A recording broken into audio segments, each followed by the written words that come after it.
Ok, gente. Então, essa é a primeira aula do segundo módulo, em que nós iremos dedicar algumas boas, quase 10 aulas ou mais, para falar sobre biologia celular e molecular. Aqui está como aula 9 na verdade do curso como um todo, mas desse módulo é a primeira aula. Então, se você caiu de paraquedas aqui no canal, essa é a primeira aula do segundo módulo, que é de biologia celular. Recomendo, caso você não tenha visto, assistir ao primeiro módulo, as 8 aulas em que tratamos sobre bioquímica, estrutura e função das moléculas biológicas. Então, hoje nós vamos nos ater a falar sobre o que é a célula, a nomenclatura e classificações e definição. Então, primeiramente, antes de nós entrarmos no contexto histórico de como se deu toda a descoberta das células, os primeiros tipos de microscópio, a teoria celular, é importante nós falarmos primeiramente sobre, afinal, o que é a célula propriamente dita. Eu vejo que alguns alunos têm dificuldade de estudar certos conceitos em biologia que eles não conseguem ver. É muito diferente, por exemplo, quando estamos estudando botânica, ou zoologia, ou ecologia, porque é fácil, nós conseguimos enxergar, nós conseguimos tornar aquele aprendizado algo mais concreto. Entretanto, quando nós estamos estudando bioquímica e biologia celular, isso se torna mais complicado. Histologia também e fisiologia até que nem tanto, mas fisiologia também. Então, toda essa parte que nós não conseguimos ver a olho nu é mais complicado para os alunos entenderem. Então, eu vou dedicar esse primeiro momento da aula para vocês conseguirem tentar visualizar, tentar projetar na mente de vocês onde vocês conseguem onde vocês poderiam conseguir enxergar as células, onde as células estão localizadas no corpo de vocês, por exemplo. Então, eu mostrei isso aqui na primeira aula do primeiro módulo, quando nós falamos sobre água. Isso aqui são os níveis de organização ou níveis de hierarquização biológica. E isso aqui nada mais é do que a forma como nós classificamos em níveis de organização os organismos biologicamente. Então, aqui existem algumas disciplinas diferentes da biologia, como ecologia, fisiologia, biologia celular molecular e a química. E nós vemos algumas coisas. Então, partindo do mais global, do mais geral para o mais específico. Nós temos a biosfera, que é absolutamente o conjunto de todas as relações ecológicas que ocorrem entre todos os organismos no mundo todo. Isso nós chamamos de biosfera. E ainda analisando ecologicamente, existem as comunidades, que são grupos de organismos diferentes interagindo entre si num determinado contexto e num determinado local. Comunidades são formadas por diferentes populações. Populações, por sua vez, são... deixa eu ir marcando aqui para facilitar. Populações, por sua vez, são conjuntos de indivíduos da mesma espécie em um determinado local, em um determinado espaço físico em comum. Isso nós chamamos de populações. As populações, elas são constituídas por organismos, o que deve ser bem claro na cabeça de vocês. Então, em uma determinada população de hienas, de 15 hienas, cada hiena individualmente vai ser um organismo. Se a gente pegar essa hiena e for fazer um estudo anatômico do corpo dessa hiena, o que é que nós vamos ver? Nós vamos ver que o corpo dessa hiena, como de qualquer animal, é constituído por diversos sistemas. O que são esses sistemas? São conjuntos de órgãos, como nós já estamos vendo aqui, né? Órgãos. São conjuntos de órgãos que desempenham funções características específicas. Como é o caso, por exemplo, do nosso sistema cardiovascular, que é responsável por bombear o sangue e transportar esse sangue repleto de nutrientes e de células carregando oxigênio ao longo de todos os tecidos do corpo, como o sistema respiratório, que é responsável por captar o oxigênio do meio externo e levar ele, em última instância, até as nossas células, para que a respiração celular possa acontecer. O nosso sistema excretor urinário, que é responsável por nos livrar de substâncias que não vão ser mais utilizadas pelo corpo, ou substâncias descartáveis, e por aí vai. Nós temos diversos sistemas, sistema respiratório, reprodutor, excretor, digestório, cardiovascular, endócrino, nervoso e por aí vai. Cada sistema desse é composto por uma série de órgãos que se comunicam e, por se comunicarem, eles acabam fazendo com que esses sistemas tenham funções características, como essas que eu acabei de falar.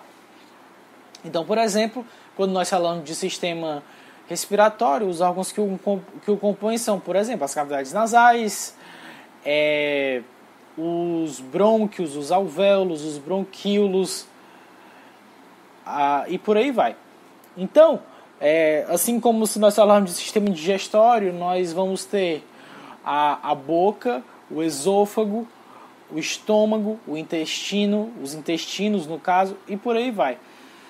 Cada sistema desse, com uma função característica, é formado por diversos órgãos que se comunicam e permitem com que, dessa forma, esse sistema exerça essas funções.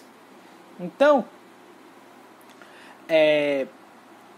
agora, nós iremos... na verdade, eu mostrei essa imagem mais rapidamente, que era para ter mostrado, mas... Agora nós iremos adentrar um nível ainda menor. Quando nós observamos os órgãos, nós vemos que esses órgãos eles são formados por diferentes camadas, diferentes níveis de organização que nós chamamos de tecidos. Aqui está, por exemplo, a nossa pele. Se nós fizermos um corte na nossa pele e analisarmos microscopicamente o que tem aqui, as menores partes que formam a nossa pele, nós vamos ver isso aqui.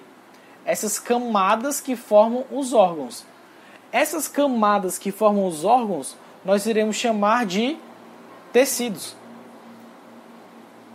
Esses tecidos nós podemos ver aqui que eles são formados por unidades básicas, bem parecidas entre si, que desempenham funções semelhantes.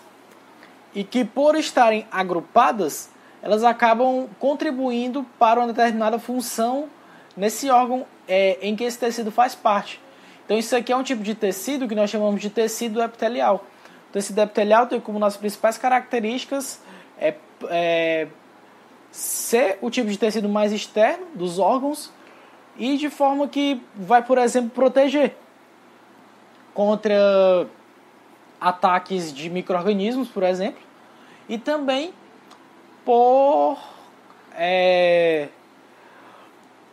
e também vai ser responsável pelo transporte de substâncias, já que é o tecido que está mais na superfície do órgão e que está constantemente apresentando essas funções.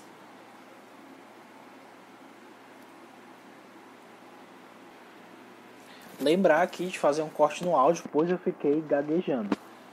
Então, vou voltar a gravação agora em 3, 2, 1 e foi! Então, o tecido epitelial, portanto, uma das principais funções dele vai ser de proteger o órgão em questão, já que é o tecido que está mais na superfície. É como se fosse uma barreira. Mas, quando nós observamos esses tecidos, eles são formados por essas pequenas unidades que nós podemos ver aqui, representados por essas pequenas esferas. A essas pequenas unidades que formam essas camadas presentes nos órgãos, que nós chamamos de tecidos, nós iremos chamar isso de células, que nós vamos marcar aqui. Então, alguns de vocês já devem ter um conhecimento intuitivo do que deve ser célula, mas para alguns fica mais difícil imaginar onde nós iremos encontrar as células. Quando nós falamos de célula, onde é que eu posso imaginar que a célula esteja? Então agora vocês já entendem. Toda vida que nós vamos observar os nossos órgãos, por exemplo, seja o fígado, seja o rim, seja a pele, sim, a pele é um órgão, o maior órgão do nosso corpo, nós vamos ver que esses órgãos são constituídos por diferentes tecidos, e esses tecidos, que nós iremos falar lá na frente, quando estivermos falando sobre histologia, que é o estudo dos tecidos, e esses tecidos nada mais são do que um conjunto de camadas formadas por células. No caso, células que vão exercer a mesma função, e por estarem juntas no mesmo tecido, como o tecido epitelial, por exemplo, isso vai acabar fazendo com que esse tecido tenha uma função característica, como é o caso do tecido epitelial, que está relacionado à proteção, principalmente quando nós observamos o tecido epitelial que forma a pele. O tecido epitelial ele sempre vai ficar na camada mais externa dos órgãos. Então, quando nós observamos o tecido epitelial aqui, nesse corte da pele, nós vemos que ele é formado por essas diversas camadas de célula. Essas diversas camadas de célula protegem a nossa pele, inclusive tendo essa camada aqui, que eu estou marcando em amarelo, que é uma camada acelular, inclusive formada por células mortas, e nessa camada acelular tem uma intensa deposição de queratina. Então,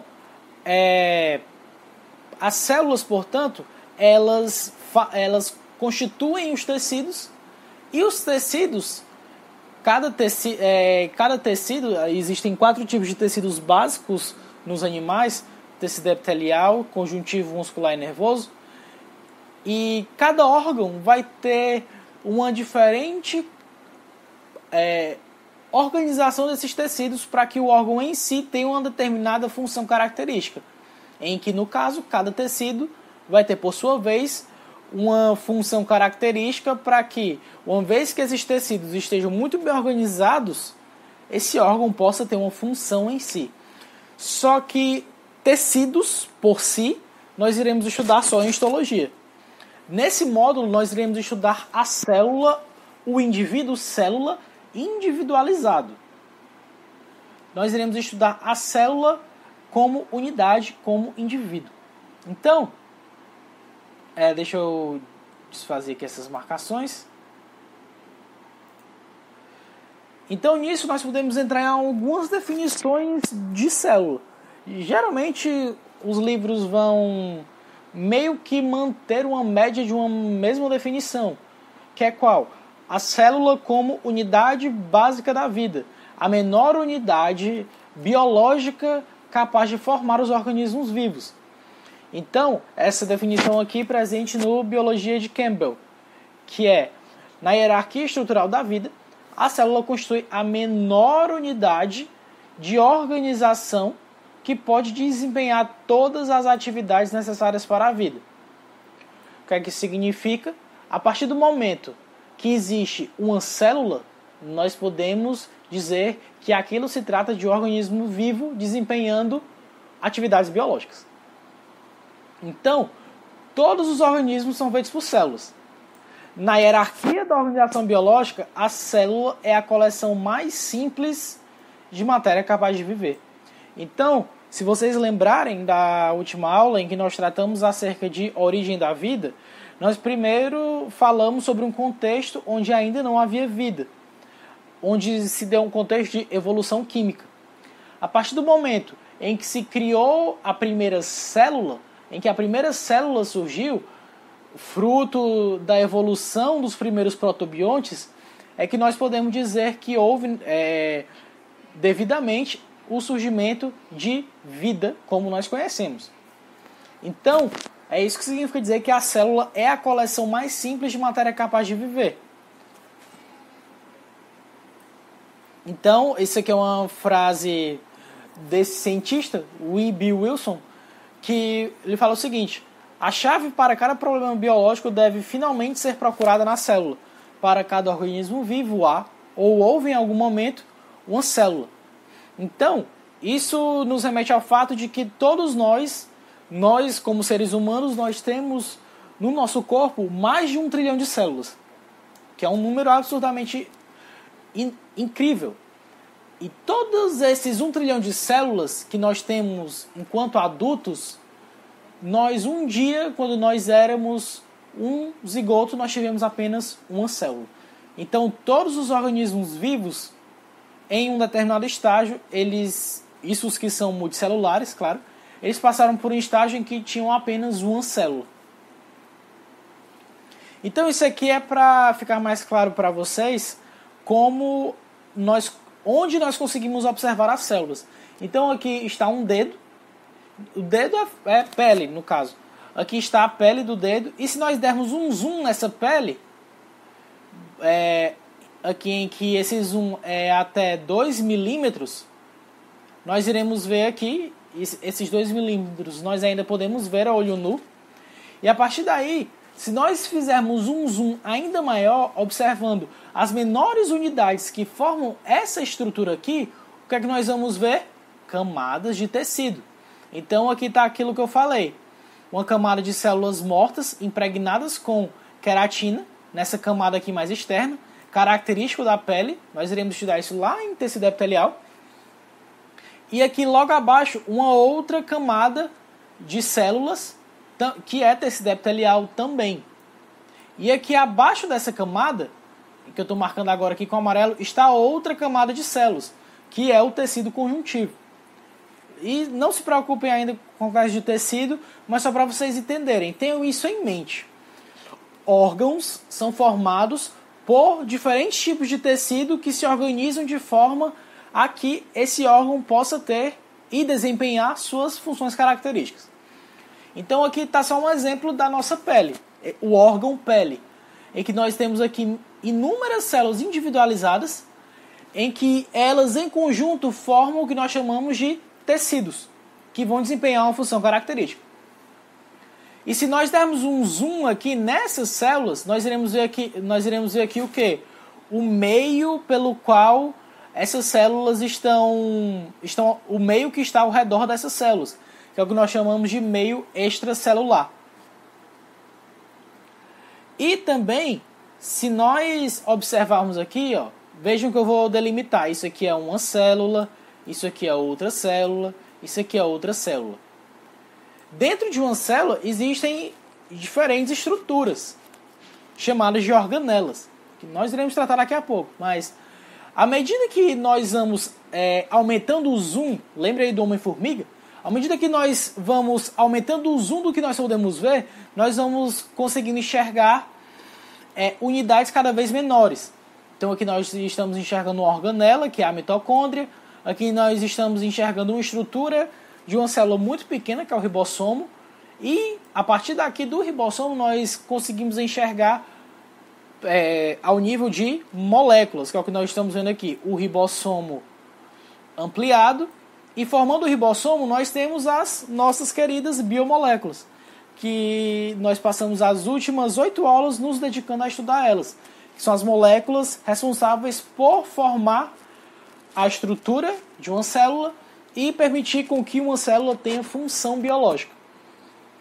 Então, a partir da célula é que nós podemos caracterizar como a existência de vida. Então é isso que eu falei para vocês. Independente do organismo multicelular, sejam animais ou seja uma alga, nós todos viemos a partir de uma célula. Quando o nosso pai, a partir do espermatozoide dele, esse espermatozoide, que é uma célula, se uniu ao ovócito secundário ou óvulo da mãe, essas duas células se uniram e formaram uma única célula, chamada de célula ovo ou zigoto. Essa célula ovo ou zigoto, que nós podemos ver aqui, 3 variações dela, que são bem parecidas, é o estágio da nossa vida em que nós somos apenas uma única célula. Essa única célula contém DNA. DNA esse que vai ser responsável por codificar as inúmeras proteínas que vão ser responsáveis para o nosso desenvolvimento em organismos adultos posteriormente.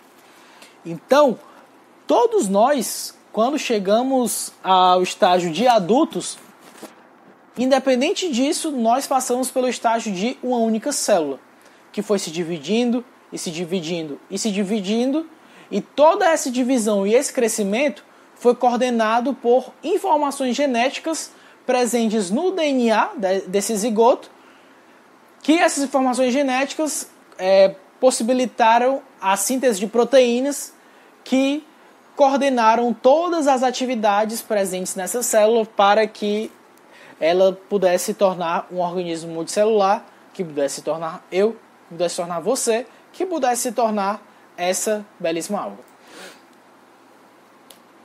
Então, nós já vimos que células são bastante pequenas. Nós não conseguimos enxergar as células a olho nu. Então, qual o tamanho de uma célula? Observem aqui essa escala.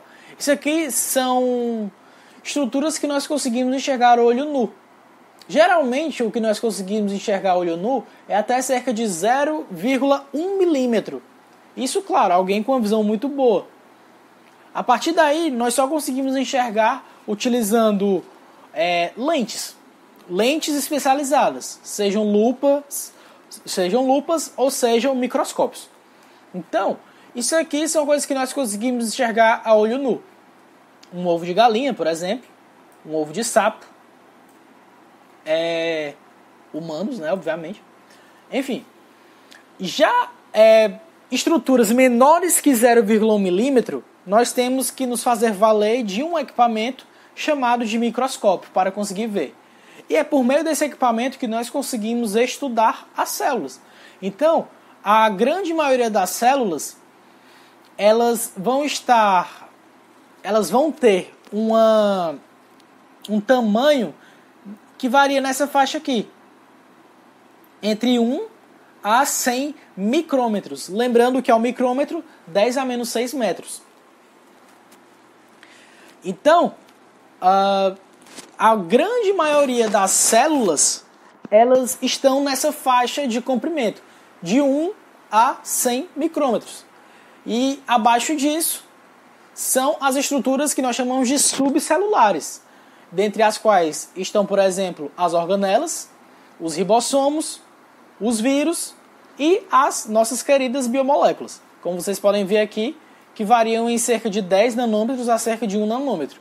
Que nós precisamos de equipamentos extremamente mais complexos e extremamente tecnológicos para conseguir observar essas moléculas. Então, se as células são tão pequenas, como estudá-las? Eu já dei aqui a dica para vocês, utilizando esse equipamento chamado de microscópio. Como elas foram descobertas?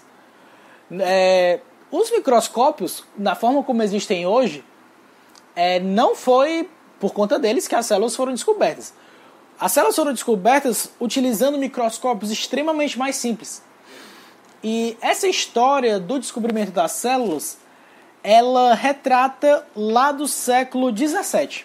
Então, os microscópios eles foram inventados no final do século XVI, em 1590, e durante os anos 1600 eles foram aperfeiçoados. E o que é o microscópio, na verdade?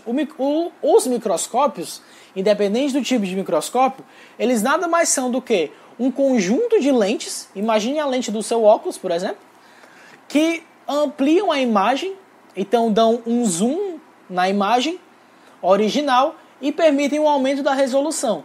E é muito importante essa palavra resolução. O que é isso? A resolução nada mais é do que a capacidade de distinguir dois objetos adjacentes, ou seja, lado a lado, como objetos distintos e separados. Então, à medida que nós utilizamos microscópios cada vez mais potentes, esses microscópios cada vez mais potentes, eles ampliam cada vez mais as imagens e aumentam cada vez mais as resoluções dessas imagens, permitindo com que nós consigamos enxergar estruturas extremamente pequenas, como as células, por exemplo. Então, toda essa história de célula começa no século XVII com um historiador natural chamado de Robert Hooke. Robert Hooke, ele, por meio de, utilizando um microscópio bastante simples, ele conseguiu ver pela primeira vez pequeníssimas estruturas que ele acabou denominando como célula. Então, ele escreveu um livro chamado de Micrografia, publicado em 1665, já na segunda metade do século XVII, em que ele relata a descoberta da parede celular de plantas e de fungos. E, pela primeira vez, era observado não só uma célula, como micro-organismos. Bactérias? Claro que não. Bactérias são extremamente menores. O microscópio que Hooke usava não tinha uma capacidade de resolução para ser possível a observação de bactérias. Então, Hooke observou pela primeira vez fungos como micro-organismos. Os fungos foram os primeiros micro-organismos a serem observados. Mas Hooke se torna mais famoso pela observação de células de planta. Então isso aqui é um esboço do microscópio que Hooke teria usado. Aqui, onde eu estou marcando com o marca-texto, é onde ele colocava o olho. E bem aqui, onde eu estou marcando agora com o marca-texto, é onde ele colocava o material a ser analisado. E a partir daqui, e dessa fonte de luz, que está bem aqui, por meio disso ele conseguia ver aqui esse material com um aumento de resolução e de ampliação. E aqui está um desenho feito por Hooke dos bolores, que foram os primeiros fungos microscópicos que Hooke conseguiu observar. Então ele fez história, sendo o primeiro historiador natural, o primeiro cientista a observar micro-organismos e o primeiro a observar células. Sendo que quando nós falamos de observação de células individualizadas, nós vamos nos referir à rolha. Hooke pegou a rolha, que ela é responsável por tampar garrafas de vinho. E o que é a rolha? A rolha nada mais é do que a cortiça, do que o suber, que é a camada mais externa do tronco de uma árvore. E quando ele raspou um pequeno pedaço dessa cortiça e observou o microscópio, ele viu isso aqui. Essas pequeníssimas unidades que formavam a cortiça, e essas pequeníssimas unidades que formavam a cortiça, que nesse caso aqui é um tecido vegetal, ele chamou de célula. Essas pequenas unidades foram chamadas de célula posteriormente. Isso aqui foi um desenho feito por Hooke na época, publicado no Micrografia. Entretanto, pouco tempo depois, um rapaz que ele trabalhava com lentes, ele tinha como hobby esse trabalho com lentes, ele manipulando essas lentes, ele acabou construindo um microscópio ainda mais potente que aquele utilizado por Hooke. Esse rapaz iria entrar para a história como o primeiro descobridor de bactérias ao microscópio, chamado de Anton van Leeuwenhoek, um holandês. Então ele criou um microscópio bom o suficiente para enxergar células bacterianas. Foi o primeiro cientista a observar células bacterianas. Enquanto Hooke foi o primeiro a observar micro-organismos mais fungos, que são células maiores que células bacterianas, Leeuwenhoek observou pela primeira vez, cerca de 10 anos depois, células bacterianas, utilizando um microscópio mais potente. E dessa forma, ele descreveu vários morfotipos de bactérias. que ele acabou publicando num livro e posteriormente essas bactérias, essas células bacterianas viriam a ser chamadas por Hooke, inclusive, como pequenos animáculos, como se fossem pequenos animaizinhos invisíveis a olho nu. Então, isso aqui são os desenhos que Leeuwenhoek fez dos diferentes morfotipos de bactérias que ele conseguia observar ao microscópio. E aqui está um esboço do que provavelmente Leeuwenhoek teria visto ao microscópio que ele utilizou na época, sendo cada célula dessa representando uma bactéria com morfotipo característico de Coccus, que é um morfotipo esférico de bactérias. Então, só antes da gente continuar nessa pequena história sobre o desenvolvimento da biologia celular, como é que os microscópios são atualmente? Eles são atualmente dessa forma. Esses são os microscópios que nós utilizamos em diversos laboratórios. Nesses microscópios nós temos esse conjunto de lentes, que são as lentes objetivas, que estão aqui, e as lentes oculares, que estão aqui. Nós colocamos os olhos bem aqui, para quem nunca viu como é que se usa o microscópio. E nós colocamos o material a ser analisado numa pequena lâmina e nós colocamos esse material bem aqui nessa mesa. E quando nós colocamos aqui, nós ligamos o microscópio e o que é que vai acontecer? Uma fonte de luz localizada bem aqui, essa fonte de luz vai emitir uma luz para cima.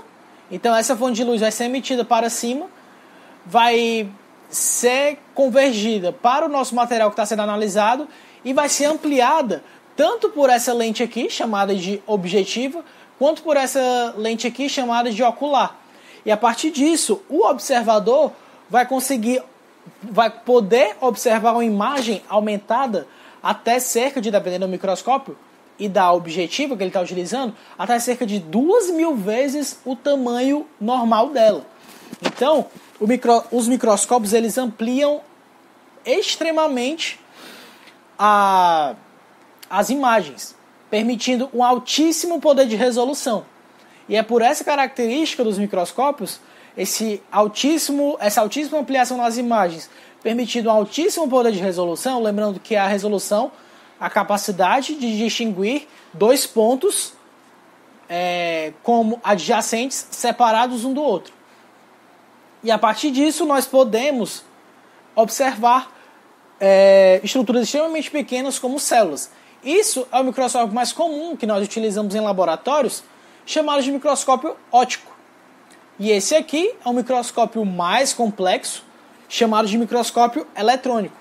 Esse tipo de microscópio ele exige uma manutenção bem mais trabalhada, é um microscópio extremamente mais caro, e esse microscópio, por conta dele usar feixe de elétrons, ele permite com que as estruturas observadas permitam com que elas sejam ainda menores. Então nós conseguimos observar estruturas de dentro da célula, por exemplo. Nós conseguimos observar essas estruturas, se a célula já é pequena, imagine o que está dentro da célula. Então, a partir do microscópio eletrônico, nós conseguimos esta façanha de analisar coisas tão pequenas como aquilo que está dentro de algo que já é extremamente pequeno. Então, o microscópio eletrônico confere um poder de resolução ainda maior do que o microscópio óptico. Com o microscópio eletrônico, enquanto com o microscópio óptico, nós podemos observar estruturas que medem micrômetros. Com o microscópio eletrônico, nós podemos observar estruturas que chegam até nanômetros. Então, à medida que os estudos com células foram sendo feitos ao longo dos séculos, teve um determinado momento, no século XIX, em que houve a criação daquilo que foi chamado posteriormente de teoria celular ou doutrina celular. Então, o que é isso? Essa teoria celular ou doutrina celular foi uma ideia proposta por 2+1 pesquisadores. Por que eu digo 2+1? Vou já explicar. Ela inicialmente foi proposta por 2 pesquisadores que trabalhavam com organismos diferentes. Um deles era um botânico que trabalhava com plantas, obviamente, chamado de Matthias Jakob Schleiden, um alemão, que ele propôs o seguinte, observando vários órgãos de plantas sob microscópio. Ele observou que, independente do que ele analisasse, sempre havia célula. Independente do órgão, independente do tecido da planta que ele analisasse, ele sempre via a presença de células ali. Então, ele lançou o seguinte postulado. Toda a estrutura de uma planta era composta por células ou era o resultado da atividade de células. Isso em 1839. Entretanto, um outro pesquisador no mesmo ano, chamado de Theodor Schwann, que era um zoólogo, logo ele trabalhava com animais, ele, trabalhando com animais, chegou à mesma conclusão que Schleiden. Então ele fez a mesma afirmação que Schleiden, só que aplicando a animais. Que seria o quê? Todos os animais eram compostos por células. Ou tinham estruturas que eram resultado da atividade de células. Dessa forma, Schleiden e Schwann postularam a primeira versão do que viria a ser chamado de teoria celular. Essa teoria celular, ela tinha dois postulados, que eram quais? Todos os organismos vivos são compostos por uma ou mais células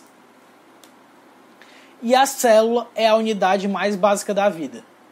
E isso é o que a gente carrega até hoje. Então, o surgimento dessa teoria celular foi de extrema importância para futuramente a elucidação de mecanismos mais elaborados do que acontecia dentro da célula, do que era a célula, na verdade. Esses dois pesquisadores têm esse marco na história da biologia celular justamente por desenvolver essa teoria, que emitia esses dois postulados magníficos. Entretanto, alguns anos depois, um novo postulado foi adicionado a essa teoria por um outro pesquisador. Um médico chamado de Rudolf Virchow, que era um patologista, que trabalhou com câncer, foi um dos principais pesquisadores iniciais a trabalhar com câncer. Em 1855, estudando divisão celular, ele adicionou um novo postulado a essa teoria, que é o que? Toda célula é oriunda de uma célula pré-existente. Omnicélula é célula. Então, as células são fruto de divisão de uma célula anterior. Uma célula paternal, ela cresce e se divide, originando duas células filhas. E é assim que uma célula é originada. Então, esses são os três postulados da teoria celular. E essa teoria celular foi o que permitiu o desenvolvimento da biologia celular como ciência. Foi um grande marco que permitiu o desenvolvimento da biologia celular como ciência a partir da segunda metade do século XIX e por todo o século XX até hoje. Então,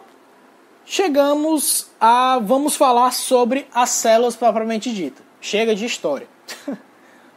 Só tomar água. Então, quando nós falamos sobre células, independente do organismo que nós estejamos falando, nós já vimos que todos os organismos vivos são formados por células. A célula é a menor unidade básica formadora de vida. É o menor bloco construtor da vida. Enfim, vocês podem usar a metáfora que couber melhor a vocês. Entretanto, quais são as características compartilhadas por essas células, por essas unidades que permitem a existência da vida? Até agora, nós só vimos o quê? O que é a célula e onde ela está. Ou seja, em todos os organismos, em todos os tecidos, em todos os órgãos. Agora, vamos observar como é essa célula anatomicamente. A arquitetura de uma célula. Morfologicamente, como é uma célula e quais as características dela. Então, as células elas são pequenas unidades delimitadas por membrana, isso é muitíssimo importante, Lembrem do que eu falei na aula passada sobre a origem da vida. A existência de um protobionte, que posteriormente viria a originar uma célula,